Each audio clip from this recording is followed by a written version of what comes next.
ಅದಕ್ಕೆ ನಿಜ ಹೇಳ್ಬೇಕಾಯ್ತು. ಇದ್ರ ಹಿಂದೆ ಯಾವ ಕೆಟ್ಟ ಉದ್ದೇಶನೂ ಇಲ್ಲ ಅದಕ್ಕೆ.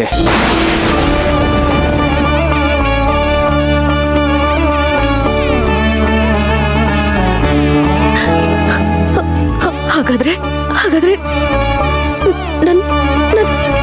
ನನ್ ಮಗು ಬದುಕಿದ್ಯಾ ಭಾವ?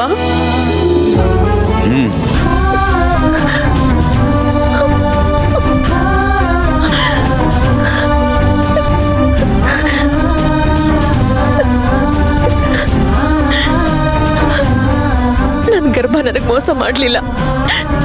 ನಾನ್ ನಂಬಿದ್ದೇವ್ರು ನನ್ ಕೈ ಬಿಡ್ಲಿಲ್ಲ.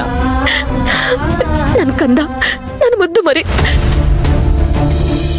ನಾನು ಉಸಿರು ಕೊಟ್ಟಿರೋ ಜೀವ ಎಲ್ಲ ಒಂದ್ ಕಡೆ ಉಸಿರಾಡ್ತಾ ಇದೆ. ಬಾಬಾ, ನಾನು ಈ ಮಾತನ್ನ ನಂಬ್ತೀನಿ. ನಾನ್ ನನ್ ಮಗುನ ನೋಡ್ಬೇಕು, ಅದೆಲ್ಲಿದೆ ಅಂತ ತಿಳ್ಕೋಬೇಕು. ಬನ್ನಿ, ಈಗ್ಲೇ ಹಾಸ್ಪಿಟ್ಲ್ಗೆ ಹೋಗಿ ಆ ನರ್ಸ್ ಹತ್ರ ಮಾತಾಡೋಣ. ಬನ್ನಿ. ಬೇಡ ಅದಕ್ಕೆ, ನಾಳೆ ಹೋಗೋಣ. ನಾನೇ ನಿಮ್ಮನ್ನ ಕರ್ಕೊಂಡು ಹೋಗ್ತೀನಿ. ಈಗ ಆಲ್ರೆಡಿ ತುಂಬಾ ಟೈಮ್ ಆಗಿದೆ, ಎಲ್ರೂ ಮಲ್ಗಿರ್ತಾರೆ. ಹೋದ್ರೂ ಪ್ರಯೋಜನ ಇಲ್ಲ. ನಿಮಗೆ ವಿಷಯ ಗೊತ್ತಾಯ್ತಲ್ಲ, ಹೋಗಿ ಆರಾಮಾಗಿ ಮಲ್ಕೊಳ್ಳಿ.